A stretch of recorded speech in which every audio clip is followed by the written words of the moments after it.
ఆరుగాలం కష్టపడి పండించిన పంట ఆరబోసుకోవడానికి కల్లాలు లేక ఇబ్బందులు ఎదురవుతున్నాయని అన్నదాతలు ఆవేదన వ్యక్తం చేస్తున్నారు. పండించిన పంటను ఆరబెట్టడానికి రోడ్లపై పోయడంతో తరచూ ప్రమాదాలు చోటు చేసుకుని ఎంతో మంది వాహనదారులు ప్రాణాలు కోల్పోవడం జరుగుతుందన్నారు. సిద్దిపేట జిల్లా దుబ్బాక మండలం శిలాజీనగర్ టేకుల తండ గ్రామాల ప్రజలు వరి ధాన్యం ఆరబెట్టుకోవడానికి కల్లాలు ప్రభుత్వం ఏర్పాటు చేయాలంటూ రోడ్డుపై ఆందోళనకు దిగారు. రోడ్లపై ధాన్యం ఆరబోయడం ద్వారా ప్రమాదాలు జరుగుతున్నాయని అధికారులు సూచిస్తున్నారని తెలిపారు.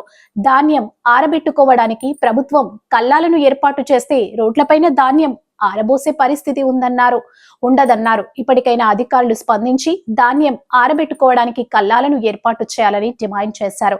రోడ్లపై ధాన్యం ఆరబోయడం ద్వారా రోడ్డు ప్రమాదాలు చోటు చేసుకుని ప్రాణాలు కోల్పోయిన వారు ఎందరో ఉన్నారని గుర్తు చేశారు. పండించిన పంటను కాపాడుకోవడానికి ప్రభుత్వం స్పందించి కల్లాలు ఏర్పాటు చేయాలని ముక్తకంఠంతో వేడుకున్నారు. మాకు రోడ్డు మీద మట్టు పోసుకోవడానికి ఇబ్బందిగా ఉన్నది. కళ్ళం లేక ప్రభుత్వము కళ్ళం ఏర్పాటు చేయాలని మనసారా కోరుతున్నాము. నిన్నగాక మొన్న చిన్న ఇన్సిడెంట్ జరిగి ఒకరికి చాలా పెద్ద గాయాలైనాయి. మా రైతులందరికీ చాలా ఇబ్బంది అవుతుంది. ప్రతి సంవత్సరం ప్రతి పంటకు చాలా ఇబ్బంది పడుతున్నాము. దయచేసి అధికారులు కానీ ప్రభుత్వం కానీ చర్య తీసుకొని మాకు ఇంత కళ్ళం ఏర్పాటు చేయాలని మేము కోరుతున్నాము. మాకు ఎలాంటి దీపం లేకుండా నడి రోడ్ల మీద దిక్కు లేక ఎండల ఆరోగ్యాలు క్షీణించి హాస్పిటల్ పాలు అవుతున్నాము.